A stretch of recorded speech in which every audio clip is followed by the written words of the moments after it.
With respect to Rythu Bharosa I think ఈ amount కూడా ఇంకా డిస్పర్స్ చేశారా? చేయలేదు ఇంకా చేయలేదు. I think maybe after elections whatever the schemes are still not started, they will be started after June 4th.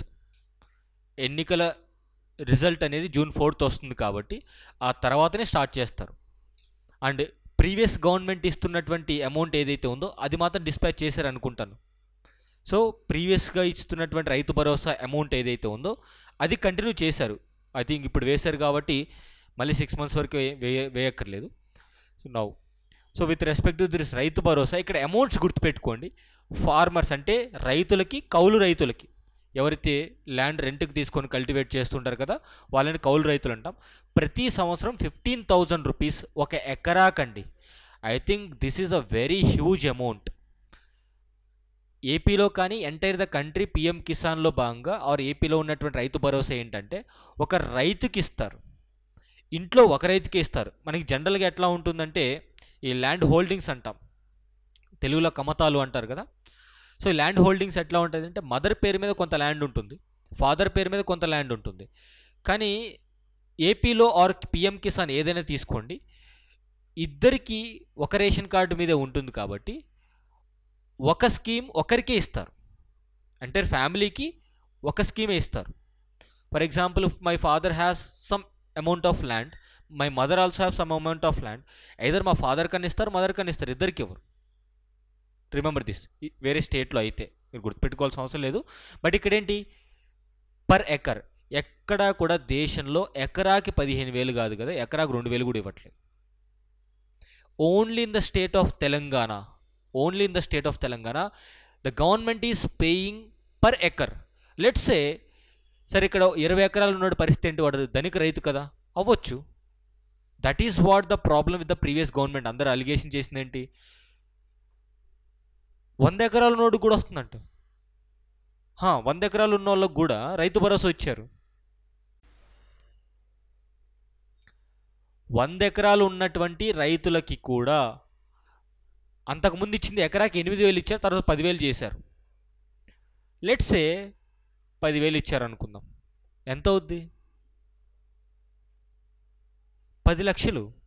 సంవత్సరానికి 100 ఎకరాలు ఉన్నట్టయితే 10 లక్షలు. లెట్సే 100 ఎకరాలు లేవు మన దగ్గర, 10 ఎకరాలు ఉన్నా సరే 10,000, ₹1,00,000 సంవత్సరానికి. నౌ ఒక 10 acres ఉన్న ఫార్మర్కి లేదా ఒక 4 acres ఉన్న ఫార్మర్కైనా 1 acre ఉన్న ఫార్మర్కైనా ఖచ్చితంగా ఎకరాకి అమౌంట్ పే చేస్తున్నారు. ఎకరాకి సమ్ 10,000 ఇంతకుముందు, ఇప్పుడైతే కొత్తగా రాబోయేదైతే 15,000 అని చెప్తున్నారు. So hope so they will give. Let's say మీ ఫ్యామిలీకి ఒక 6 acres ఉంది. 6 into 15 90K per month per year.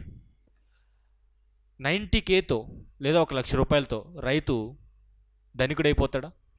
అవ్వడు.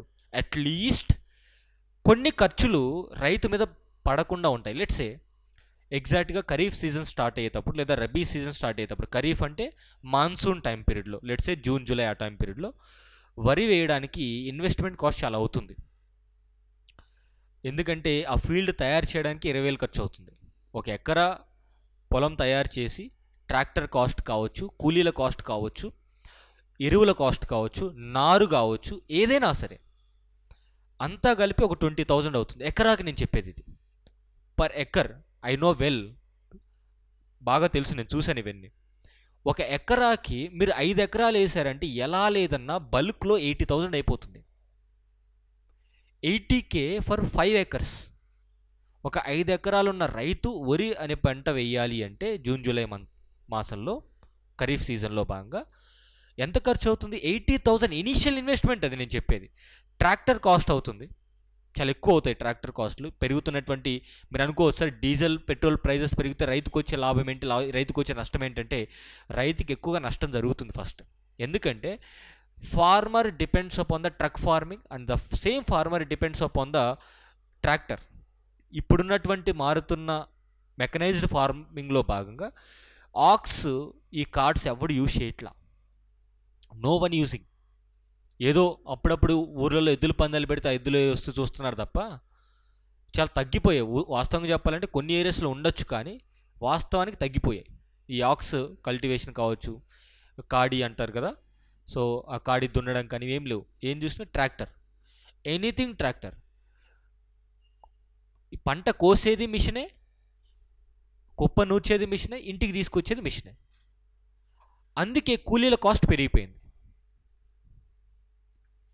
ఈ కూలీల కాస్ట్ అనేది ఎందుకు పెరిగింది అంటే రీజన్ ఏంటి? 2 రీజన్స్ హియర్.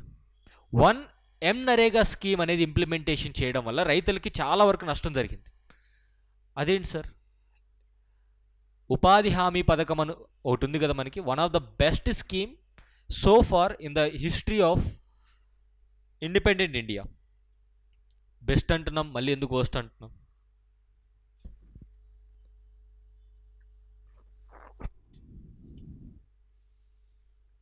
ఈ నరేగా స్కీమ్ అనేది ఇన్ఫ్రాస్ట్రక్చర్ క్రియేట్ చేయడానికి తీసుకొచ్చిన స్కీమ్ కాదు.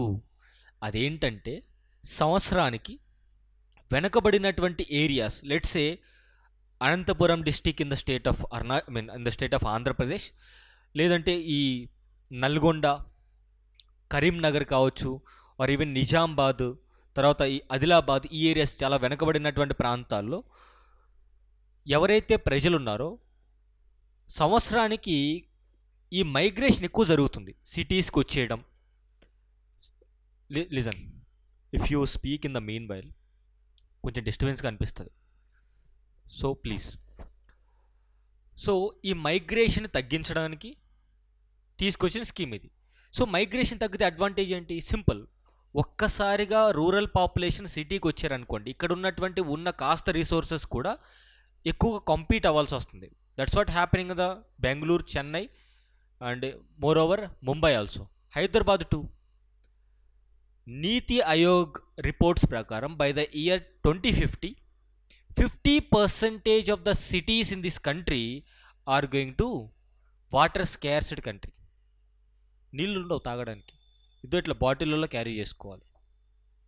ఒకప్పుడు నీళ్ళ కోసం గొడవే లేదు, ఇప్పుడు నీళ్ళకే గొడవ. అంతే కదా? వ్యక్తులు కాదండి, రాష్ట్రాలు కొట్టూసి వస్తున్నాయి. రాష్ట్రాలు ఏంటి, దేశాలు కొట్టూసి వస్తున్నాయి. India Pakistan Indus water, India Bangladesh Ganga river, even India China Brahmaputra river. So water can break. Now NITI Aayog reports ప్రకారం వాటర్ స్కార్సిటీ సిటీస్లో ఎంత విపరీతంగా ఉన్నప్పుడు రూరల్ ఏరియాస్ నుంచి వచ్చే ప్రతి ఒక్కరూ కూడా ఇక్కడ అడ్జస్ట్ అవ్వాలి, ఇక్కడ ఉన్నటువంటి రిసోర్సెస్ని షేర్ చేసుకోవాలి. సో దీనివల్ల ఏమవుతుంది? అర్బన్ పావర్టీ పెరుగుతుంది. అండ్ అర్బన్ పావర్టీ పెరగడం వల్ల స్లమ్స్ పెరుగుతాయి. స్లమ్స్ పెరగడం వల్ల ఏమవుతుంది? ప్రాపర్ ఇన్ఫ్రాస్ట్రక్చర్ లేకపోవడం వల్ల కమ్యూనికేబుల్ డిసీజ్ ఎక్కువ స్ప్రెడ్ అవుతాయి. And wear the entire city will disturb. ఎందుకంటే ఈ స్లమ్ ఏరియాస్లో లేదంటే ఈ బ్యాక్వర్డ్ ఏరియాస్లో ఉన్నటువంటి వాళ్ళే ఆఫీసుల్లో కానివ్వండి, లేదా పెద్ద పెద్ద కార్పొరేట్ సంస్థల్లో కావచ్చు, అక్కడ వర్క్ చేస్తూ ఉంటారు. They are not only carrying themselves, they are carrying the entire disease also. ఇన్ని సమస్యలు వస్తాయని చెప్పేసి ఆ బ్రేకులు వేయడం కోసమే నరేగా స్కీమ్ 2005లో తీసుకొచ్చి ఎక్కడైతే వెనకబడినటువంటి ప్రాంతాలు ఉంటాయో ఉపాధి సరిగా అంటే వర్షం పడినప్పుడు రైతులకు పంట పండినప్పుడు కూలీకి వెళ్తారు, పని దొరుకుతుంది, బాగానే ఉంటుంది. వర్షం పడనప్పుడు రైతులకే పని లేనప్పుడు కూలీలకి ఏం పని ఉంటుంది? సో వాళ్ళు వేరే ప్రాంతాలకు వలస వెళ్లకుండా ఉండడం కోసం ఆ 100 days లేదా ఆ 90-100 days టైం పీరియడ్ అనేది వాళ్ళు అక్కడే ఉండి కొంత అమౌంట్ సంపాదించుకోగలిగితే వాళ్ళ లైవ్లీహుడ్ కాపాడుకుంటారు, ఇక్కడ ఉన్నటువంటి అర్బన్ సిటీస్ని డిస్టర్బ్ చేయకుండా. అందుకని చెప్పేసి ఈ స్కీమ్ తీసుకొచ్చారు. అంటే సింపుల్గా చెప్పాలంటే వాళ్ళ అకౌంట్స్లో డబ్బులు వేయడం కోసమే ఈ యొక్క స్కీమ్ తీసుకొచ్చారు. మరి ఊరికే వేస్తే బాగోదు కదా, అందుకని చెప్పేసి ఊర్లో ఉన్నటువంటి చెరువులు కావచ్చు, కల్వర్ట్లు కావచ్చు, లేదంటే కాలువలు కావచ్చు, ఇలాంటి ఏరియాస్లో గ్రౌండ్ వాటర్ లెవెల్స్ పెంచడం, or I can say water table. I think Krishna Bhaskar IAS recently is in news, Sircilla district collector. He is very infamous when he entered into jail. ఇంతకుముందు ఒక చిన్న ఇష్యూలో జైలుకు గురి వెళ్ళాడు. I have seen in Telugu newspaper ఎవరు రాయలేదండి ఆయన గురించి. రాశారా? హిందుస్థాన్ టైమ్స్, బ్రూట్, ఈ రెండు I think 2-3 national newspapers covered his efforts. Within time span 2 yearsలో ఆయన పని చేస్తున్నటువంటి ఏరియాలో గ్రౌండ్ వాటర్ టేబుల్ని ఇంక్రీజ్ చేశారు. గ్రౌండ్ వాటర్ టేబుల్ ఇంక్రీజ్ చేయడం అంటే గ్రౌండ్ వాటర్ నిలువల్ని పెంచాడు ఆయన 6 meters. Can you imagine this? Hope so. Group 1 కొడితే you also can become the collectors. Deputy collector within 8 to 10 years conferred IAS. If you are very lucky 8 to 10 yearsలో అయిపోతారు. లేదు relax కూర్చున్నారు అనుకోండి, first 8 years రిలాక్స్గానే ఉంటుంది, ఏం ఉండదు. If you are active in working then the government will recognise as part of your merit also. 8 to 10 yearsలో conferred IAS అవ్వడం మామూలు విషయం కాదు, జనరల్గా అవరు. డిప్యూటీ కలెక్టర్ అయినా సరే సరిగా వర్క్ చేయకపోతే గవర్నమెంట్ పీక్ పక్కన పడేస్తుంది. మీరు ఉన్నట్టు కూడా కనీసం మీ ఇంటి పక్కన కూడా తెలియదు, అలా కూడా గవర్నమెంట్ చేయగలదు తెలుసా. If government want to lift an officer, ఎత్తి అవతల పడేస్తుంది పైకి. ఇంకా వాడంత తోపు ఆఫీసర్ ఎవరు లేడని చెప్తుంది అనమాట. ఎవరో ఒకరు నాకు అనవసరం. లేదు అవసరం లేదనుకుంటే ఎక్కడో మూలన పడేస్తారు. నువ్వు ఉన్నట్టు కూడా నీ ఇంటి పక్కనోడికి తెలియదు. ఓన్లీ థింగ్, ఏ గవర్నమెంట్ ఉన్నా, ఏ పార్టీ గవర్నమెంట్ ఫామ్ చేసినా, sincerity is very important. It plays a important role in your entire job career. Now he is the person who tried to put his efforts in increasing the ground water level. అంత easy కాదు. Now MNREGA స్కీమ్లో కూడా ఉన్నటువంటి చెరువుల పూడికి తీత అంటాం. చెరువులో మొత్తం తవ్వుతూ ఉంటారు, అట్లీస్ట్ ఒక 1 or 2 feet మట్టి అంతా తవ్వేస్తారనమాట. ఇక్కడ అడ్వాంటేజ్ చూడండి, ఆ మట్టి very fertile, that is very fertile. చెరువుల్లో దొరికేటువంటి మట్టి చాలా ఫర్టైల్. అదేం చేస్తారు, తక్కువ ప్రైస్కి రైతుకు అమ్మేస్తారు. లెట్స్ సే ఎంటైర్ ట్రాక్టర్ వచ్చేసి 50 rupees 100 rupees ఉంటుంది. యాజ్ ఆఫ్ మై నాలెడ్జ్ 50, అంతేనా? ట్రాక్టర్ కాస్ట్ రైతే పెట్టుకోవాలి. మళ్ళీ చెప్తున్నా, ట్రాక్టర్ కాస్ట్ రైతే పెట్టుకోవాలి. మట్టి ఫ్రీగా ఇస్తారు. సార్ ఊర్లో ఉండే మట్టే కదా, ఫ్రీగా తీసుకోవచ్చు కదా. గవర్నమెంట్ ప్రాపర్టీ, ఎక్సెప్ట్ ఊర్లో నీ ఉండే ఇల్లు, నీ ఆస్తి, పర్సనల్ ప్రాపర్టీ తప్ప entire belongs to government. Road మీది కాదు, స్ట్రీట్ లైట్ మీది కాదు, ఈవెన్ ట్యాప్ కనెక్షన్ కూడా మీది కాదు. కనెక్షన్కి ఎవ్రీ ఇయర్ మీరు పే చేయాలి నీళ్ళు ప్రొవైడ్ చేస్తున్నందుకు. మనం ఏమనుకుంటాం, ప్రభుత్వం ఆస్తి మన ఆస్తి అనుకుంటాం. సో ఈ నౌ లిజన్, ఈ ఎంటైర్ సాయిల్ అంతా కూడా ఫర్టైల్ సాయిల్ రైతులకి తక్కువ ప్రైస్కి అమ్ముతున్నారు. సో రైతు ఏం చేస్తాడు, ఆబ్వియస్లీ లెవెల్ చేసుకుంటాడు. అతను యొక్క పొలం ఏదైతే ఉంటుందో మొత్తం లెవెల్ చేసుకుంటాడు. ఎంటైర్ ఫర్టైల్ సాయిల్స్, ఇప్పటి వరకు ఏదైతే ఎరువులు యూజ్ చేశాడో తన ఫెర్టిలిటీ సాయిల్లో, ఆ సారమంతా కోల్పోయి ఉంటుంది. Now you are again increasing natural soil. ఇప్పుడేమవుతుంది, పంటలు ఈజీగా బాగా పండుతాయి, తక్కువ ఫెర్టిలైజర్స్ యూజ్ చేసినా సరే బాగా పండుతాయి. అట్ ద సేమ్ టైం వర్షం పడినప్పుడు ప్రతి డ్రాప్ కూడా గ్రౌండ్ వాటర్ లెవెల్స్ పెంచడానికి ఈ సిల్టింగ్ అంటాం యాక్చువల్లీ, ఈ చెరువుల పొడికి తీత అనేది చాలా అడ్వాంటేజ్ అవుతుంది. సో తీసుకొచ్చిన ఎయిమ్ ఇది. అక్కడ ఇప్పుడేమైంది, డిసడ్వాంటేజ్ చెప్తాను చూడండి. ఎర్లీ మార్నింగ్ 6కి వెళ్తారు, 6కి వెళ్ళి 10కి వచ్చేస్తారు, హార్డ్లీ 3-4 hours. అండ్ వర్క్ కూడా వితిన్ 5 kilometers రేడియస్లోనే ఉండాలి వాళ్ళు ఉండే లొకాలిటీకి. అట్ ద సేమ్ టైం ఆ ట్రాన్స్పోర్టేషన్ కూడా గవర్నమెంటే పెట్టుకోవాలి. For example, if you are MNREGA స్కీమ్లో ఎవరికైతే జాబ్ కార్డ్స్ ఉంటాయో వాళ్ళందరినీ డైలీ తీసుకెళ్తారు. ఎవ్రీ ఇయర్ 100 days ఉంటుంది వర్క్. ఈ 100 days కూడా ఒకవేళ వాళ్ళ ఏరియా నుంచి 5 kilometers దూరం ఉందనుకోండి, కొంచెం ఎక్కువ దూరం ఉందనుకోండి, ట్రాన్స్పోర్టేషన్ ఫ్రీగా గవర్నమెంట్ ప్రొవైడ్ చేయాలి. అక్కడ వెళ్తారు, అక్కడ ఉన్నటువంటి వర్క్ ఏదైతే ఫీల్డ్ ఆఫీసర్ చెప్తారో వర్క్ చేస్తారు, మళ్ళీ సేమ్ ఆటోలోనో బస్సులోనో వచ్చేస్తారు. టైం టు టైం డబ్బులు పడిపోతాయి వాళ్ళకి. ఆధార్ పేమెంట్స్. నౌ వీళ్ళు చేసే 4 hours వర్క్కి they are paying somewhere around 250 rupees, around 200 rupees, 200-250 ఇట్లా ఉంటుంది పేమెంట్, కొంచెం మారుతూ ఉంటుంది. నౌ వీళ్ళు ఇప్పుడు రిమైనింగ్ ఫీల్డ్స్లో, అంటే రైతుల దగ్గరికి మార్నింగ్ 10 AM వెళ్ళారనుకోండి, ఈవినింగ్ 4 వరకు పనిచేయాల్సి వస్తుంది. రైతు ఇవ్వగలిగేది ఎంత, 150. Now understand, here the government is providing less work and more money, but the farmer is expecting the labor to work more and he is paying less. ఇప్పుడు కూలీలు వెళ్తారా, వెళ్ళరు. ఐదర్ రైతు పని అయినా తగ్గించుకోవాలి, ప్రైజ్ అయినా పెంచాలి. The point here is farmer is not the industry person డబ్బులని దగ్గర పెట్టుకోవడానికి. Farmer always depends upon the yield. ఎంతైతే పంట పండుతుందో దాని మీద డిపెండ్ అవుతాడు. అతనికి వచ్చే అంటే ఎంత వస్తుందో తెలియదండి. రైతు యొక్క జీవితం ఎట్లుంటుందంటే, రేపు మార్కెట్కి వెళ్ళి అమ్మాలన్నా సరే ఈరోజు ధాన్యం తడిచిపోయిందంటే దట్స్ గాన్, ఏం లేదు ఇంకా. లిటరల్లీ రియల్ గ్యాంబ్లింగ్ గేమ్ ఎవరిది అంటే ఫార్మర్ది. టు బి ఫ్రాంక్లీ స్పీకింగ్, ఫార్మర్కు ఉన్నంత వల్నరబిలిటీస్ ఈ కంట్రీలో ఈవెన్ షేర్ మార్కెట్ కూడా లేదు. షేర్ మార్కెట్లో కొంత నాలెడ్జ్ ఉన్న వాడికి ఎంతో కొంత డబ్బులు వస్తాయి. వాడికి ఒకరోజు 100 రూపాయల పైన ఇంకో రోజు 150 వస్తాయి. కానీ రైతు దగ్గర ఒకసారి పోయిందంటే రాదు, ఇంకా నథింగ్ విల్ కమ్ బ్యాక్. ఇక్కడ రైతుకి డబ్బులు మాత్రమే కాదు పోయేది, టైం. బికాస్ ఒకవేళ లెట్స్ సే వరి పంట వేసాడు అనుకుందాం, జూన్ జూలై ఈ టైంలో వరి పంట వేశాడు. ఎగ్జాక్ట్గా 45 డేస్ తర్వాత అకాల వర్షం వల్ల మొత్తం పోయిందనుకోండి.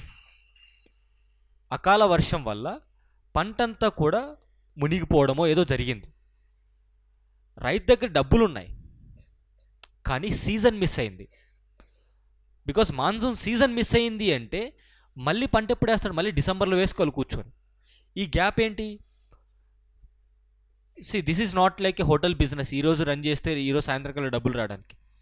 వ్యవసాయం అనేది డిపెండ్స్ అపాన్ క్లైమేటిక్ సిచ్యువేషన్ మీద డిపెండ్ ఉంటుంది. కాబట్టి ఈవెన్ గవర్నమెంట్స్ కూడా మేమేం చేయలేమంట, చేతులు ఎత్తేసేది. అందుకే పెద్ద వర్షం పడింది, సడన్గా రేపు కొయ్యాల్సినటువంటి పంట ఈరోజు సాయంత్రం మునిగిపోయింది, ఏం చేస్తారు? ఏమీ చేయలేరు. అందుకే గవర్నమెంట్ సపోర్ట్ చేయాలంటారు. కానీ ఎన్ని లక్షల మందికి సపోర్ట్ చేయాలి? Because more than 50% of the population in this country depend upon the agriculture. గవర్నమెంట్కి కూడా బర్డనే. This the biggest challenge. Now ఇక్కడ ఎప్పుడైతే ఫార్మర్కి డిఫికల్టీ ఉందో, ఎంనరేగా స్కీమ్లో ఉన్నటువంటి ప్రతి ఒక్కరూ కూడా ఆబ్వియస్లీ ఫార్మర్ దగ్గరికి వెళ్ళరు. This is the difficulty. ఇప్పుడు ఒక్కొక్క రైతు 400 రూపాయలు పే చేస్తున్నాడు. నౌ అండర్స్టాండ్, 2 విషయాలు ఇక్కడ ఆలోచించాలి. ఇక్కడ కూలీలకేమో లేబర్స్కేమో 250 రూపీస్ ఇస్తున్నారు, ఎంత తక్కువ టైం పని చేస్తే. ఇక్కడ ఎక్కువ టైం పని చేయాలి, డబ్బులు తక్కువ ఇస్తారు. We much concern about the labour, then what about the farmer? పోనీ ఫార్మర్ అంత అమౌంట్ పెట్టాడు అనుకుందాం, మొత్తం రిటర్న్ వస్తుందా? రాదు, ఖచ్చితంగా రాదు. That is the biggest challenge here. And recent of the టైమ్స్లో గవర్నమెంట్ ఇంకొక పాయింట్ ఏం చేసిందంటే, ఎవరైతే హార్టికల్చర్ క్రాప్స్ కానివ్వండి, సెరికల్చర్ క్రాప్స్ కానివ్వండి, ఆర్ ఈ హార్టికల్చర్ ఆర్ సెరికల్చర్ ఎవరైతే ఫాలో అవుతున్నారో, పార్టిసిపేట్ చేస్తున్నారో, వాళ్ళకి ఒక ఇద్దరిని ఎంనరేగా స్కీమ్ నుంచి ఆర్ ఎంనరేగా ఉపాధి హామీలో ఉన్నటువంటి కూలీలు ఉంటారు కదా, వాళ్ళని ఒక రైతుకి అసిస్ట్ చేస్తున్నారు. That is the best thing. ఇక్కడ ఇంకొక డిబేట్ కూడా ఏం రన్ అవుతుందంటే కంట్రీలో, వాళ్ళు ఏదో పని చేయడం ఎందుకు, రైతులకి అటాచ్ చేయొచ్చు కదా. కరెక్టే. ఇక్కడ ఎందుకు చేయరు అంటే క్రోనీ క్యాపిటలిజం అయిపోతుంది. కొంతమంది పెద్ద రైతులు ఉంటారు, లెట్సే, వాడు ఏం చేస్తాడు, ఆ ఫీల్డ్ అసిస్టెంట్తో 1000 రూపాయలు కొడతాడు, తీసుకొచ్చి వాళ్ళందరూ ఇక్కడ పని చేయించి అంటాడు. ఏమైపోతుంది? అగైన్ బ్రిటిష్ రాజ్ అయిపోతుంది. అంతే కదా ఒకప్పుడు జరిగింది. ఏంటి, లేబర్స్ని ఎక్కువ ఎక్స్ప్లాయిట్ చేయడం జరిగింది. ఇప్పుడు అలాగే చేస్తారేమో అని చెప్పేసి దీన్ని సపరేట్ చేశారు. So that is the reason. Now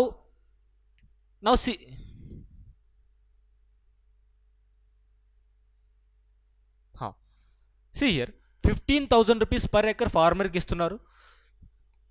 ఈ 12,000 rupees per year, remember this, not per month, per year for agriculture labour.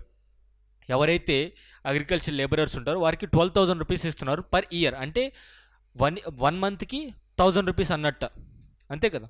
Per year 12,000 ఇస్తున్నారంటే 1 మంత్కి 1,000 రూపీస్ ఇస్తున్నట్టు. So bonus for paddy crop 500 rupees per year. I think this is for farmer. Yeah. Now listen. ఎందుకు లేబర్స్కి, I mean ఈ agriculture వర్కర్స్కి are లేబర్స్కి ఎందుకు ఇవ్వాల్సి వస్తుంది 12,000 rupees? What is the advantage are what is the motto of the government?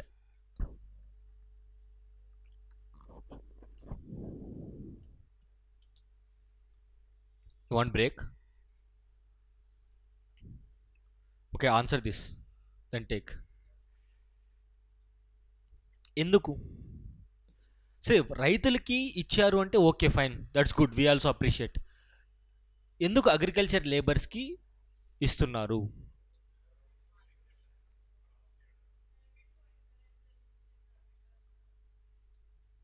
No. First thing, యూత్ని agriculture వైపు encourage చేసే విధంగా ప్రభుత్వాలు ఎలాంటి పథకాలు తీసుకురావు. ఎందుకంటే అగ్రికల్చర్లో ఎలాంటి లాభాలు what is the profit there? ఒకటి, వన్ థింగ్ ఈజ్ హార్టికల్చర్. హార్టికల్చర్కి సంబంధించి there are many benefits. The problem is హార్టికల్చర్లో అంటే ఈ లెట్సే బత్తాయి కావచ్చు, దానిమ్మ కావచ్చు, ఆర్ ఐ కెన్ సే జామ, గోవా, ఇలాంటి క్రాప్స్ పండించాలి అంటే ఇనీషియల్ ఇన్వెస్ట్మెంట్ ఎక్కువ అవుతుంది. తర్వాత 3-4 years వరకు, if it is Goa 2 years వరకు పంటే పండదు. మనకు 2 years ఎక్కువ అనిపిస్తుంది. అంటే 2 years నువ్వు కష్టపడుతూనే ఉండాలి, రిజల్ట్ రాదు. It's like our UPSC or APSC TSPSC. Efforts have to put but no result. ఎప్పుడు వస్తుందా అంటే తెలియదు. అట్లీస్ట్ గోవా ఎప్పుడు మనతో తెలుస్తుంది, మనకు రిజల్ట్ తెలియదు. అగైన్ ఈ హార్టికల్చర్ క్రాప్లో ఎక్కువగా వాటర్ కావాలి.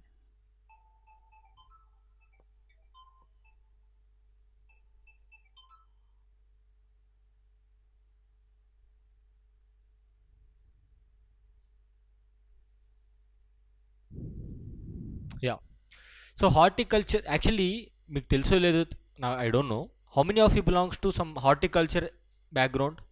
అంటే ఈ పండ్ల తోటలు కానివ్వండి, విచ్ ఫ్రూట్స్ యూ కల్టివేట్? నేను అడిగింది అది కాదు. Study, my question is not that. Mangoes పండిస్తారా? ఎన్ని ఎకరాలు ఉంది? 2 acres. సో హార్డ్లీ 2 acresలో ఐ థింక్ 120, యా 120-150 ఇయర్లీ ఒకసారి పండుతుంది. మన అదృష్టం బాగుండి ఏ గాలి వర్షం వచ్చింది అనుకున్న టైంకి మొత్తం పోయే. పోనీ వేరే క్రాప్ ఏదైనా వేస్తావా అక్కడంటే వేయడానికి ఛాన్సే లేదే. ఇనీషియల్ డేస్లో వేయొచ్చు. హార్టికల్చర్ క్రాప్స్లో కూడా ఏమవుతుందంటే నువ్వు ఆ మొక్క నాటినప్పుడు మ్యాంగో కావచ్చు, even earlier I'm also having 1 acre of mango. తర్వాత మేము రియలైజ్ అయింది ఏంటంటే దీనివల్ల ఏ ఉపయోగం లేదు, మొత్తం తీస్తుంది. Earlier we are having 2 acres of this lemon, బత్తాయి తోట అంటారు కదా. అసలు 2 acres 180 trees అలా చూస్తుంటే సాటిస్ఫాక్షన్ అట్లా వేరే లెవెల్ ఉండేది. మొత్తం తీసేసాం. ఓన్లీ థింగ్ ఈస్ వస్తే వాటికి ఒకసారి వైరస్ వచ్చింది అంటే చెట్లకి, that is what happened with my field also. Entire 2 acres కూడా ఒకేసారి మొత్తం కట్ చేయాల్సి వచ్చింది చెట్లని. Can you imagine this? ఒక 12 to 15 years we cultivated that. We got lot of benefits. Every year 2 times yield వస్తుంది. బత్తాయి అయితే ఒక లారీ నిండా అసలు చూస్తే భలే ఉంటుంది చూడడానికి. బికాస్ వెన్ వీ ఈల్డింగ్ చేసేటప్పుడు చాలా బాగుంటుంది. డబ్బులు కూడా అలాగే వచ్చాయి ఆ రోజుల్లో. ఒక్కసారి చిన్న పొరపాటు జరిగింది అంటే వైరస్ వచ్చింది యాక్చువల్లీ వాటికి, ఎంటైర్ 1.5 acre లేపేసాం మొత్తం. బికాస్ స్ప్రెడ్ అయిపోతుంది, ఇంకా పండట్లేదు, 1 year నుంచి ఏం పండట్లేదు. So every year you have to put investment.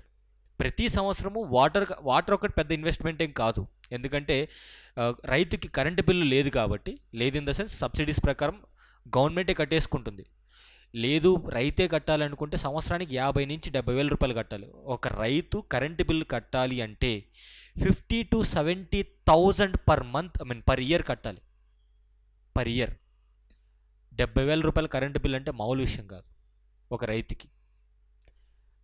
అవన్నీ ఫ్రీ యాక్చువల్లీ, ఎందుకంటే బోర్వెల్స్ ఉంటాయి, గవర్నమెంట్ ఫ్రీ సబ్సిడీ ఇస్తుంది. నౌ ఈ హార్టికల్చర్లో ఏమవుతుంది, ఒక్కసారి ఈ చెట్లు గ్రో అయిపోయిన తర్వాత కింద ల్యాండ్ అంతా కూడా ఇవి నీడ ఆక్యుపై అయిపోతుంది. ఎప్పుడైనా సరే ఇంకొక చెట్టు నీడలో ఇంకో చెట్టు డెవలప్ అవ్వదు. So that is the biggest problem. అంటే నువ్వు మల్టీ క్రాపింగ్ వేయడానికి ఛాన్స్ లేదు కొంత టైం అయిపోయిన తర్వాత. ఒక్కసారి అవి పండడం ఆగిపోయాయి అనుకోండి, ఇంక ఏం నో సోర్స్ అనమాట. సోర్స్ ఏమి ఉండదు, మొత్తం తీసేయాల్సి వస్తుంది చిన్న ప్రాబ్లం వచ్చినా సరే. That is the biggest thing. నా హార్టికల్చర్లో మాత్రం గవర్నమెంట్ ఆఫ్ ఇండియా కావచ్చు, గవర్నమెంట్ ఆఫ్ స్టేట్ కావచ్చు, drip irrigation, to be frankly speaking if it is cost of 1,00,000 rupees, 40,000 rupees రైతు పే చేస్తే సరిపోతుంది. Not even 40, some 25,000 rupees pay చేస్తే డ్రిప్ ఎంటైర్ వచ్చి వాళ్ళే సెట్ చేసి వెళ్ళిపోతారు. గవర్నమెంట్ అంత సబ్సిడీస్ ఇస్తుంది ఎవరైనా డ్రిప్ ఇరిగేషన్ కావాలి అనుకున్నట్టు. Because why government of India is encouraging drip irrigation? Two advantages, అంటే 2 అడ్వాంటేజెస్ ఉన్నాయి గవర్నమెంట్ ఆఫ్ ఇండియా పర్స్పెక్టివ్లో ఆర్ స్టేట్ పర్స్పెక్టివ్లో. ఏంటవి? వాటర్ లాస్ని తగ్గిస్తుంది, అంటే ఎక్కువ రన్నింగ్ వాటర్ని తగ్గించడానికి అవకాశం ఉంటుంది. సెకండ్ థింగ్ రైతుకి కూడా టార్గెటెడ్ ఇరిగేషన్ అవుతుంది. జనరల్గా ఏమవుతుంది, కాలువల ద్వారా వాటర్ పంపిస్తాము, అవి ఎంతవరకు చెట్టుకు రీచ్ అవుతుందో తెలియదు మనకి. సో డ్రిప్ ఇరిగేషన్ వల్ల ఏమవుతుంది, ప్రాపర్గా uniform distribution of water to each and every tree. That is advantage. Generally some of seasons ఉంటాయి రూరల్ ఏరియాస్లో. రైతులు ఎగ్జాక్ట్గా పంటలు పండించగలిగేది 2 seasons, that is monsoon and rabi season, or I can say kharif and rabi season. Remaining సీజన్స్లో కూలీలకి ఆర్ ఈ లేబర్స్కి ఎలాంటి ఉపాధి ఉండదు కాబట్టి అందుకని చెప్పేసి అమౌంట్ ఇస్తారు to self sustain there lifes, వాళ్ళ లైవ్లీహుడ్ కోసం. అంటే నరేగా స్కీమ్ ఆల్రెడీ ఉంది కదా sir, that's a central government scheme.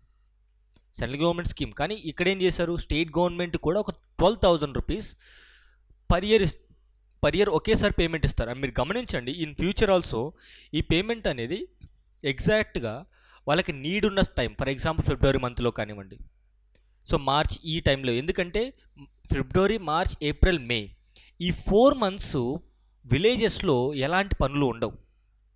ఈ 4 మంత్స్ విలేజ్లో ఎలాంటి వర్క్స్ ఉండవు, ఆర్ అగ్రికల్చర్ వర్క్స్ అనేటువంటి ఉండవు. ఫిబ్రవరి ఎండ్ కల్లా మొత్తం కోత అయిపోతుంది. March, April, May, let's say ఈ 3 మంత్స్ కూడా సమ్మర్ టైంలో ఎలాంటి పనులు ఉండవు. అందుకని చెప్పేసి ఇలాంటి స్కీమ్స్ లేబర్స్ కూడా ఇవ్వడానికి రీజన్. ఓకే.